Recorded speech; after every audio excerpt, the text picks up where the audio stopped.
ready to build resiliency, create a healthy lifestyle, and overcome adversity with a warrior mindset. This is Define the Fight with Mariah Prussia. Hey everyone, welcome to Define the Fight on this fine Monday morning. You know, it kind of suits what's going on today, where the fact of I've got a fighter that is on my show with me, and I have a closed right eye. And you know what? It wasn't from sparring. It literally was from a bee sting. So when you see this playback, you see one eye open. I mean, you know what? You just literally roll with the punches or the stingers, however you want to look at it. So today we talk about resiliency. So many different things coming into play. We have an upcoming show on November 16th at the Skydancer Casino and Resort. And it's amazing the fact that we are very blessed to have individuals that are coming from around literally the world, coming in from Canada, Alaska, Louisiana, Colorado, so on and so forth. It's been an honor partnering with the casino to be able to provide events and then also display and have the fighters show their talent and behind the scenes. I've been in their shoes fighting in the past, from MMA to boxing to now being able to promote and help individuals find their way. So today we have an unbelievable human being. I can tell just by a brief, short voice note and by how he writes that he is ready to really dive into the cage and leave it all in there, because you know what? It takes a lot of discipline. It takes a really intense warrior mindset to get where you're going. Tom Theocharis is an amazing individual. He started his debut when he was at age 20 into MMA, earning a 5-1 amateur record with 4 knockouts. And then at age 22, he contended for the Canadian title, transitioning to pro at 23. He boasts an 8 first-round knockout in 9 wins. He's an explosive style, known worldwide. Recently on The Ultimate Fighter, he fulfilled a childhood dream representing Canada. You know, anybody can support Tom's journey with his exclusive merchandise on millions.com and be part of MMA history. So, Tom, welcome to the show. I appreciate it. That was an amazing introduction. So I'm really excited to be here. Even more excited to be competing on November 16th. I think it's going to be a great opportunity. I'm looking very forward to, coming down to North Dakota and, showcasing my skills and putting on a show for the spectators. Well, and you coming from Canada know what the weather's like, so it's not like you have to adapt to the cold weather. But we're excited. Exactly. We're excited to have you on. Now, there's a lot of people that fight for different reasons.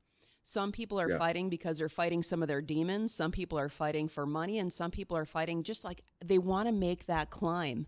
Why did you start getting into the cage? Basically, the reason why I started getting into the cage was I just felt like I really didn't have too much purpose.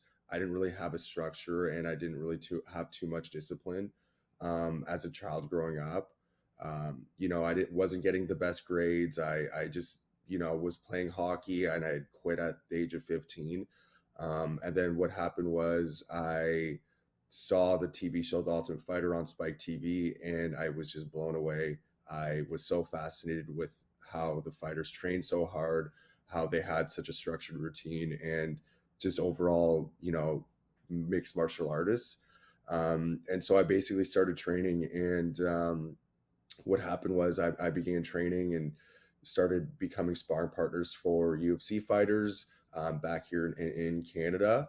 And my parents actually did not want me competing. I was doing it behind their back. So I was actually going to Detroit and competing and winning these amateur fights and doing it behind their back. And, once they kind of found out, they're obviously upset, but then they saw how driven it made me, how determined it made me. And they started seeing that I was getting better grades and all that sort of stuff. So it all just kind of, helped me all around in life. So, well, at the age of 16, all of a sudden, like, okay, here's my purpose. This is my why.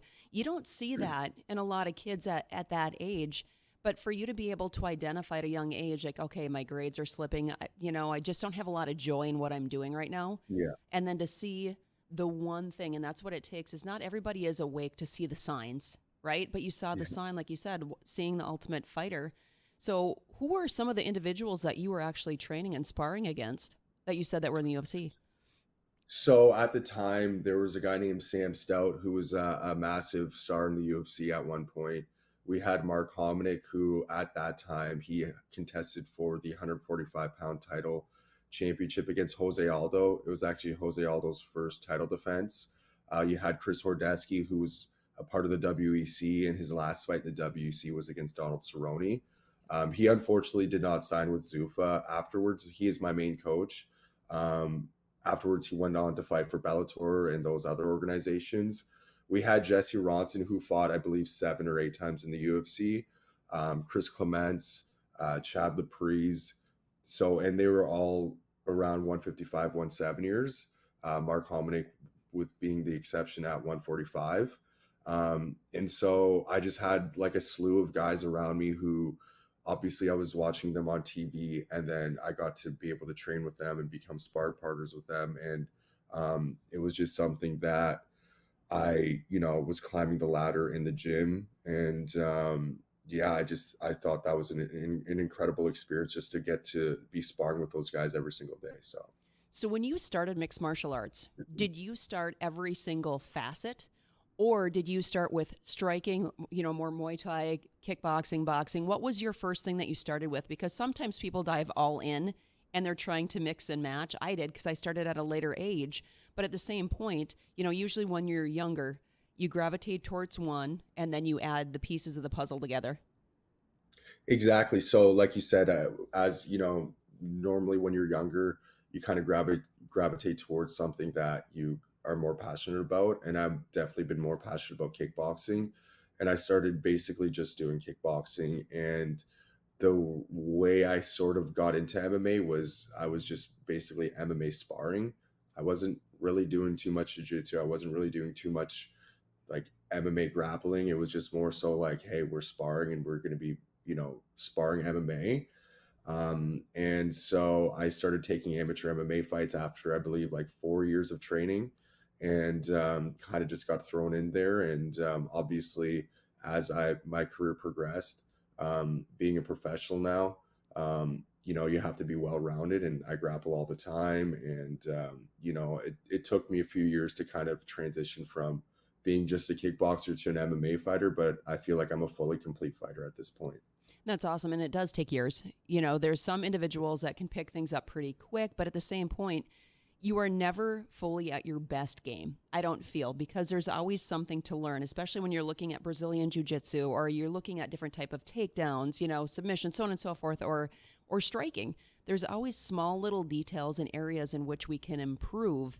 And, looking at some of the individuals that I've worked with too, I started off working with some of the fighters. They weren't coaches, but they were fighters. And then later recognized with working with Pat Miletich after that for a little bit, Oh, wow. he changed my footwork, and he goes, I really wish that I would have been able to start with you versus, well, right? So that's really what Yeah. it comes down to is there's different things. We don't know what we don't know until we're taught. So I think it's awesome for you, being able to get in with a pool of individuals that are very versed or very experienced when you were starting at a young age. So what was the gym that you started off training at?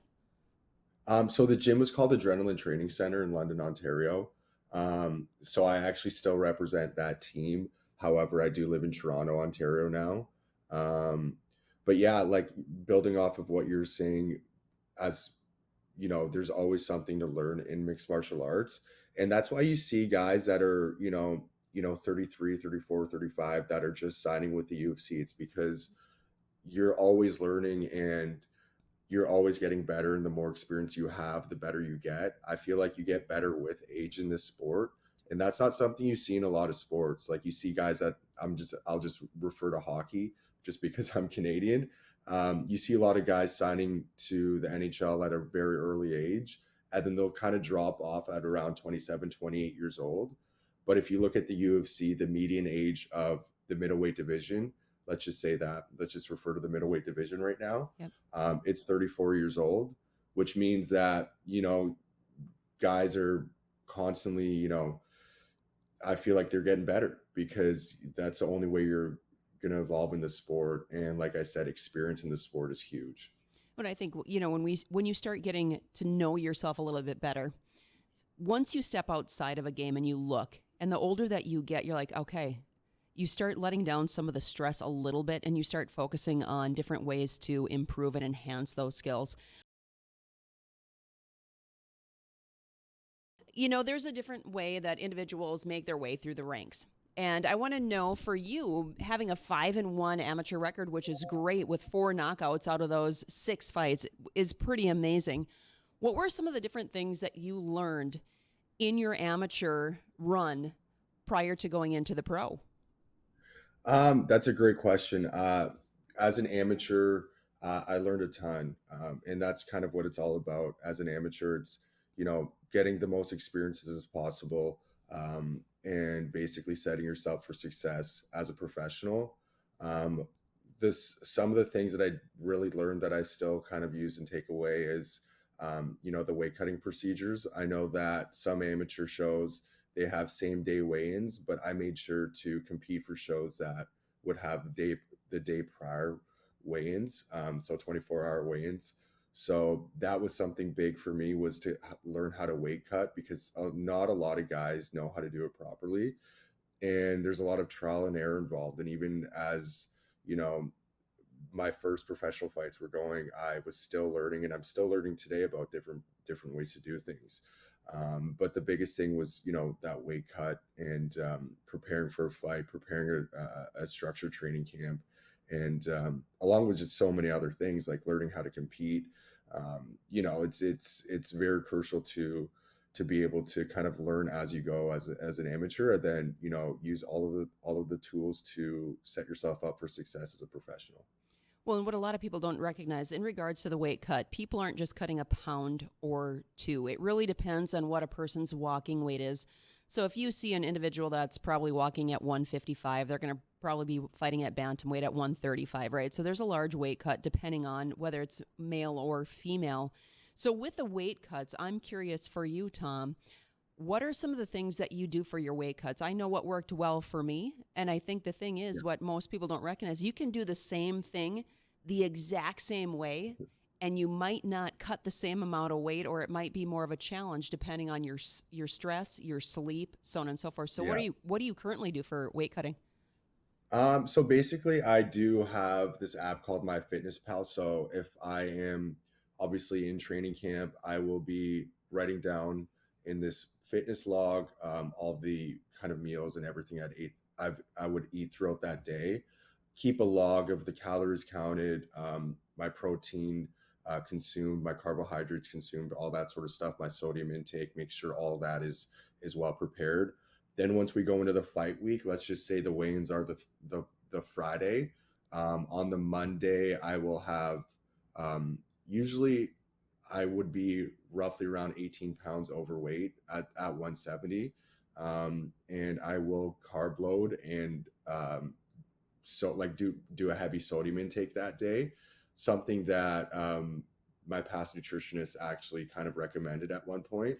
And that worked out really well, because I just, from there, the Tuesday, I would just reduce my sodium intake, reduce my carbohydrate intake, begin the water load, and then the weight just sort of just sheds off me. So we'll also do a sauna suit workout on the Thursday, and then cut the remaining weight in the sauna on the Friday. So it's all about your sodium intake and your carbohydrate intake at that point. So Awesome. Did you ever do Epsom salt baths at all, out of I curiosity? did, yeah.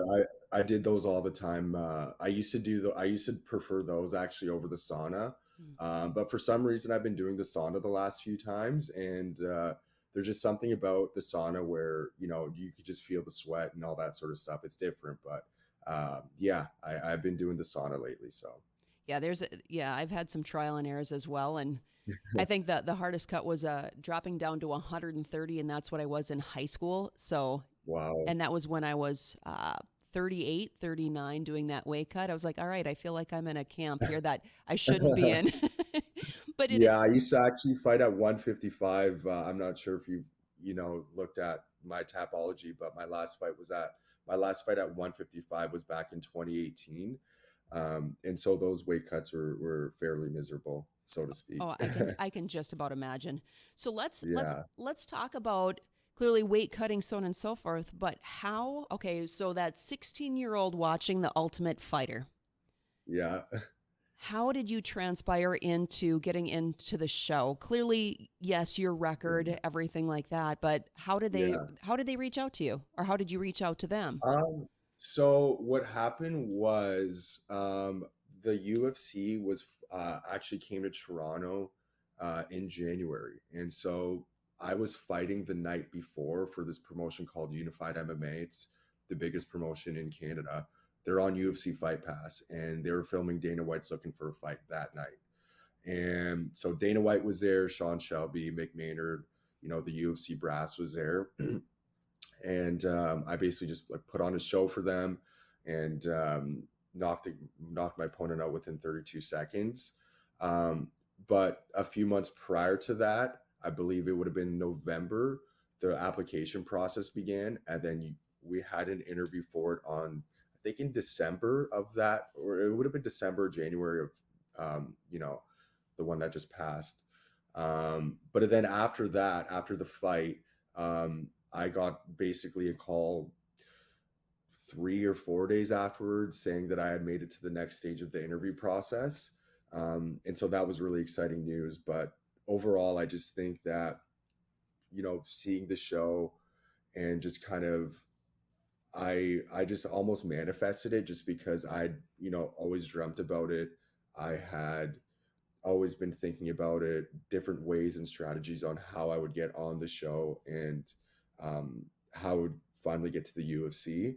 It was a lot of manifestation, and I finally got there, and I'll be back. So That's awesome. And I'm looking at your tapology, right? So yeah, looking at some of your wins here, like you said, the 32-second round knockout, you've got yeah, another one, 15 seconds to 59, a yeah, minute 30. It's crazy. So clearly I would say just by looking at your tapology, that striking is definitely your strength.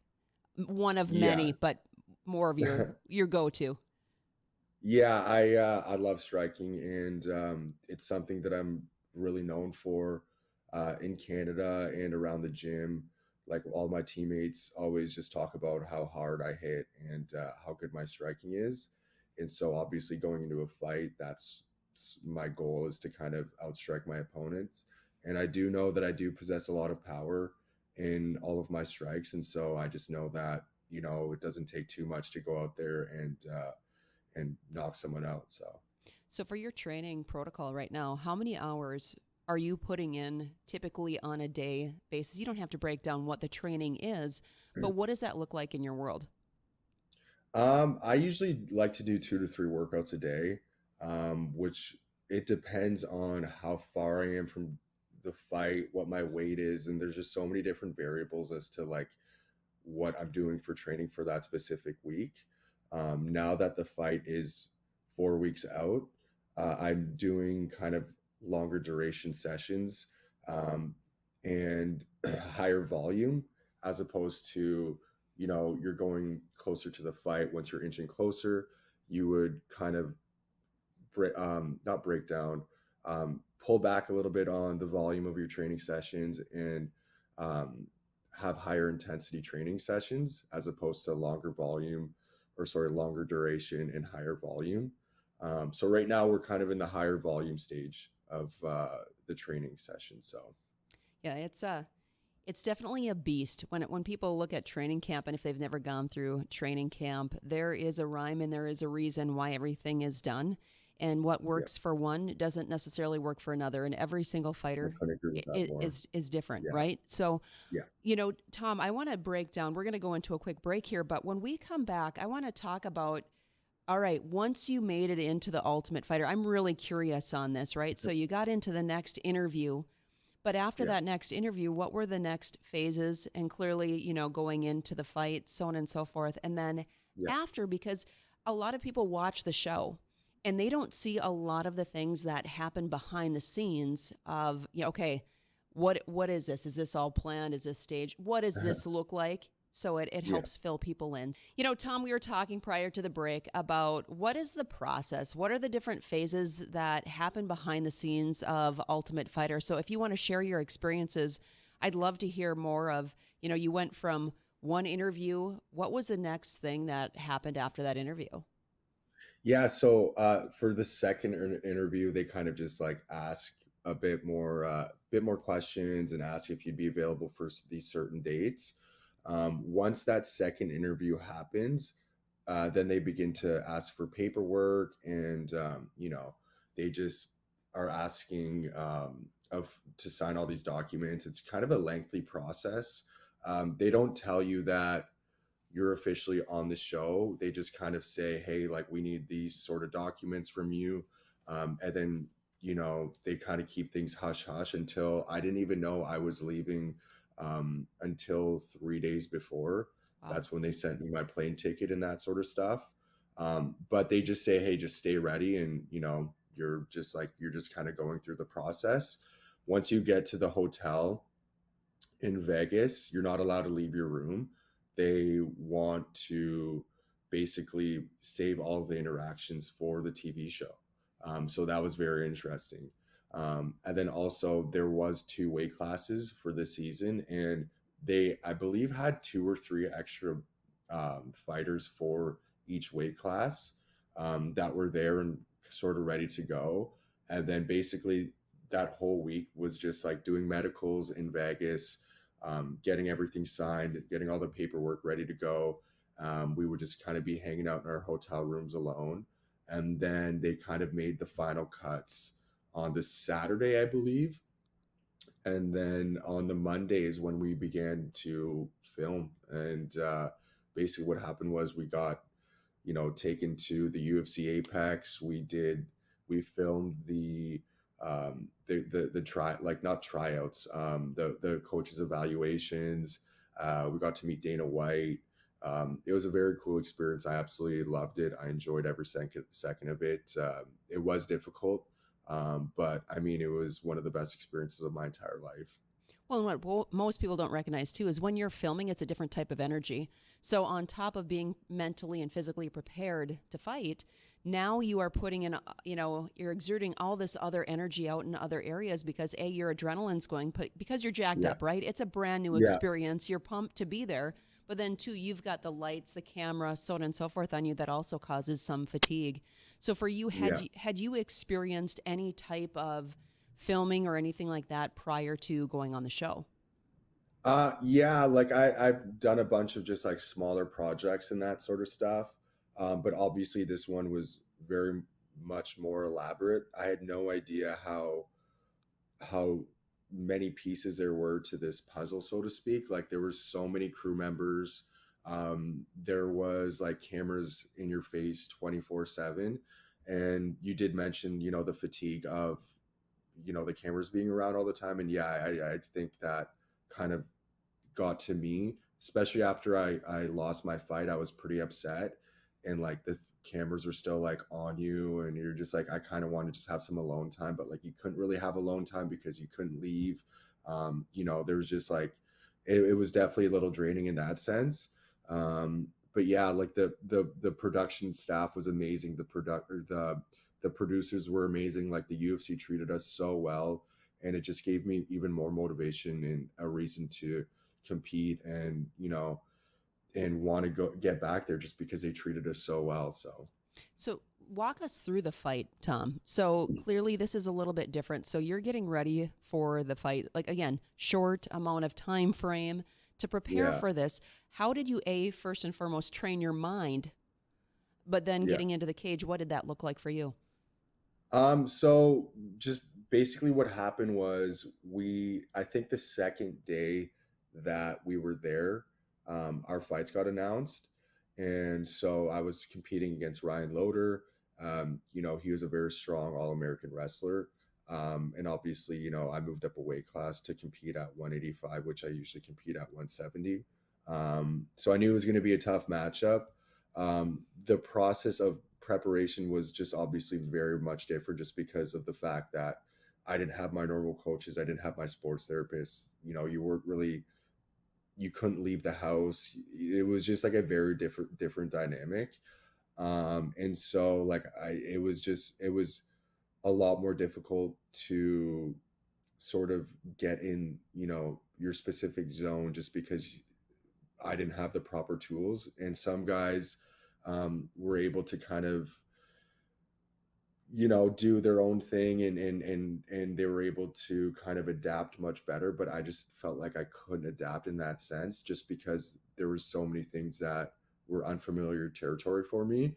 And I feel like if I were to go to on the show again, I would do much better, just because of the fact that I experienced it before, and that I like kind of know what to expect now, because everything was just very uncharted territories for myself. And so, yeah, it was definitely very difficult. But like I said, it was an experience of a lifetime. Well, absolutely. And the thing is, too, to get a draw, like usually you know who you're fighting 6 weeks prior or even further out. So then all of a sudden, like, okay, boom, this is who you're fighting. To jump to that, and like you said, going up a weight class, that's a big thing. A lot of people don't recognize the significance of that because 185, what is he walking at? Two something? Yeah, yeah, he's a big boy. I think he walks around at like 215. He also won the show, which obviously was a bit less salt in the wound for me, just because I don't think I competed to my full potential at all. But the fact that he won the show, it just kind of just shows you how dangerous of a fighter he is. So Well, you had your takeaways too, and I'm a firm believer in yes, we can learn from our wins, but we learn more from our losses. Okay, so what was the mental break? What was the physical? So on and so forth. Where could I have improved, or where can I do better? Right. So you start seeing the gaps in the game, and then at that point, then you're able to put those pieces back into place so that you're training slightly a little bit different. And two, the fact of you're not used to probably training or preparing for a fight without your corners or your team. And now you're put into a situation where my team's not there. Now it's all these new individuals that I'm kind of surrounded with. I'm assuming you weren't able to bring anybody with, just you flying there and away you yeah, went. yeah, exactly. You're not allowed to bring anyone, and yeah, like you're just kind of not around your normal team, and like your routine is sort of different. And one thing that was really um bizarre to me was we're not allowed to listen to music. That's just because of like copyright issues and that sort of stuff. And I'm a type of guy that just loves to kind of listen to music, and like I'm always listening to music throughout the day. It's just something that I always like to do. It kind of takes my mind off things, and it's a way. It's almost therapeutic for me. But yeah, like little things like that, just not being able to listen to music or anything like that. It was definitely a bit different. They definitely put you into sacred silence, right? Yeah. Honing in on the internal warrior. So for following the fight, what were your conversations? Did Dana come up and talk to you after? What did that look like? And post show, right? There's a lot of different things that go into play, but no one really knows what happens after the fact. Yeah. So after my fight, I like saw Dana through the cage, and I said, "Hey man, like I'm really sorry." He's like, "No, that was a good fight." I'm like, "I don't think it was." He's like, "Oh no, you just got caught." Like he was I guess I don't know how to describe it, supportive, I would say. He was a very good guy. He obviously watched the fight, and I felt like I sort of let the UFC down, just because I am known for being a very exciting fighter, and I didn't really get to showcase my skill set. So I felt disappointed in myself as well. And then so after the show kind of was filmed, I think it was done. I think we were finished filming April 10th or 11th, and a few of us from Team Grasso got an Airbnb in Vegas and kind of hung out for a few days and kind of decompressed a little bit. And then obviously, like getting back home, we weren't allowed to like say anything, so that was tough. And we weren't allowed to fight or compete. So there's this kind of like a, a lull period where you're just kind of like, okay, well, we can't get ready for fights. We can't really talk about the show. Like it was kind of like a weird phase where you want to fight, you want to compete, especially after that last performance, um, but you can't. So that was difficult in itself. Once the show began to air, it was really cool to watch. It was really exciting to see. But like I said, it was just right after the show. You're not allowed to talk about it. You're not allowed to compete, and that really took definitely a toll on me, because I love being in training camp and I love to compete. So Because you said the fight was in April and then it aired in July, right? So you've got Yeah, a few months in between, and when you're hungry, you're hungry. So it's kind of like putting yourself in starvation mode from the fight game, exactly. right? Uh, Exactly. so Tom, when we come back, we're going to talk about how being on the Ultimate Fighter now brought forth building the fire for what's next. Now you're coming up here shortly in 4 weeks to fight on the card November 16th. And clearly the goals are enhancing the excitement, right? Is getting bigger and bigger because the fact is you want to get back to that phase. You know, clearly coming off of the Ultimate Fighter, there's this different type of fire that starts to build because you've achieved part of your goal, but now it's like, what is the next step of achieving your goal future wise? So I'm curious. Tell me about that. Yeah. So yeah, like I think that obviously being on the Ultimate Fighter was a huge accomplishment, and it was a dream come true, and something that I was looking to achieve for quite a long time. But that's not really where my story ends. I would like to sign with the UFC and be a mainstay there as a fighter. And the journey as a fighter, it's not a straight and narrow path. It's there's just so many ups and downs, and it's not easy at all, and it takes a lot of discipline, a lot of relentlessness to achieve these goals, and it's not easy. And with that being said, I do believe that within my next 2 to 3 fights, if I do get have some impressive wins, I do believe that I will get another shot in the UFC. And so right now my goal is to compete and get a finish on November 16th. That's my main priority. And then from there, I'm going to look to fight once or twice more, and hopefully I will sign with the UFC once again. But my main goal is the UFC. And the thing is I'm not getting any younger. I'm 30. I just turned 31 years old.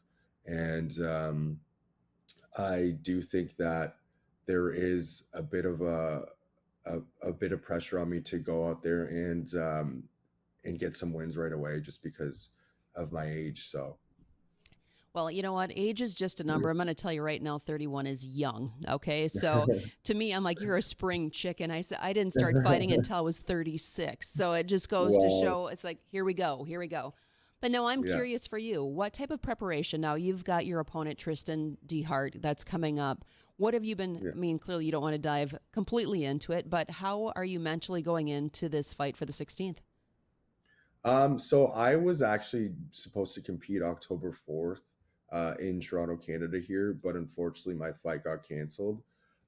So I've been in training camp since the beginning of August, and right now it's more so about maintaining I guess, my timing, my weight, my conditioning.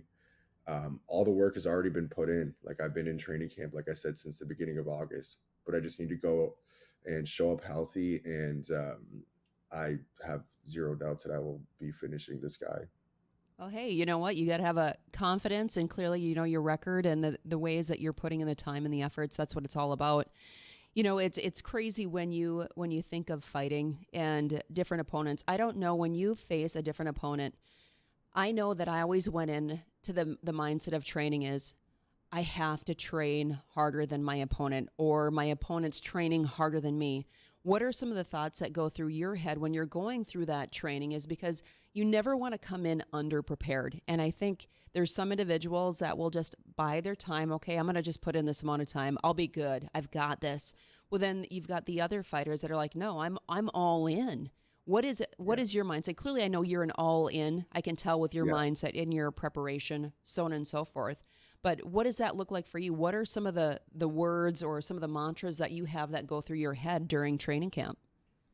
Yeah, I'm definitely an all-in type of guy, and I do follow a strict structure and routine, and write my journal every single day and follow the path that works for me. Like we stated previously in this interview, every fighter's different, and you got to learn what works best for you. And I know what works best for me, and I make sure I do my 2 to 3 training sessions per day. I have a weekly schedule that I run every single week where I'm training with different people, different bodies, mixing in the grappling, mixing in the strength conditioning, mixing in the sparring, pad work, all that sort of stuff. And to me, it's really all about following my process. And I know that once I follow my process, I have faith that I will um, come out with the desired outcome. So, Well, without a plan, you don't have a way. That's really what it comes down to. So, Tom, how can individuals look at, I know that you have different type of apparel, I believe, merch, so on and so forth. How can yeah. individuals follow you and then also join you on your journey? So I have an Instagram at Tommy Theo that is pretty active. So if you want to jump on there, give me a follow, then yeah, that's basically a huge platform for me. And so yeah. Awesome.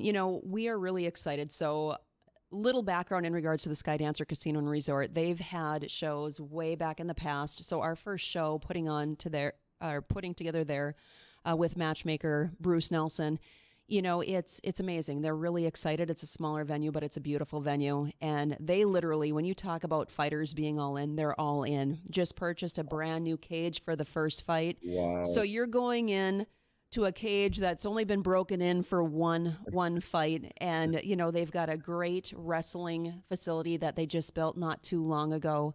And, really at the end of the day, when it comes down to promoting, fighting, so on and so forth, it's recognizing that the fighters are the talent. They're the ones that are putting in the work and making sure that we're meeting your needs also, because you guys, like I said, you're leaving it in the cage, and that's really what it's all about, is to have strong fighters come in with a positive mindset, a level of respect that I can tell with you is you're very respectful, you're very humble, and you're doing different work too. So it's not just about getting in there and literally dropping bombs, Yeah. throwing kicks, so on and so forth. It's so much more. So if you are a kid right now that is potentially listening to this show right now, mixed martial arts is a form of discipline. Or if you're an adult, the key thing is to understand that if you feel like you're lost, try to find something that helps you get to that place of internal peace. And it's usually not found sitting on the couch unless you're doing meditation. But when it comes to action, find something where you're adding different tools to your toolbox. And I think that's one of the missing pieces is we get stuck, whether it's screen, looking at our screen. Digital addiction is so high right now. Watching TV, get out in nature. It's free. You spoke about manifestation. You spoke about journaling. I want one more tip, Tom, that you'd like to leave the listeners is, what is one thing that you would say, hey, hands down, this is something that I would implement into your day? I would say visualization is something that is crucial for me. I'm always visualizing um, not only my goals, but also my day-to-day activities as to what my goals are for that specific day. So, for example, today my goal is to, maybe learn a new submission, or my goal is to work on my conditioning, or my goal is to push as hard as possible in sparring and get a takedown or something like that. So I would say visualization and creating a plan to make goals on a day-to-day basis is absolutely massive. Awesome. I agree with you 100%. Well, I want to thank you for coming on the show. I look forward to seeing you on November 16th, fighting in the cage at the Sky Dancer Casino and Resort. Thank you so much. I really appreciate it. And I'm so super excited. So I really appreciate you guys having me out. It's going to be a great night. Absolutely. We're excited. So you know what? If you have not checked it out, go to MPX Promotions, check out all of the different fighters in the lineup that we have coming up. But also, if you are looking for your children, check out definethefight.org, where our goal is to teach your children to become empowered from within. Until next week, we'll see you on Monday.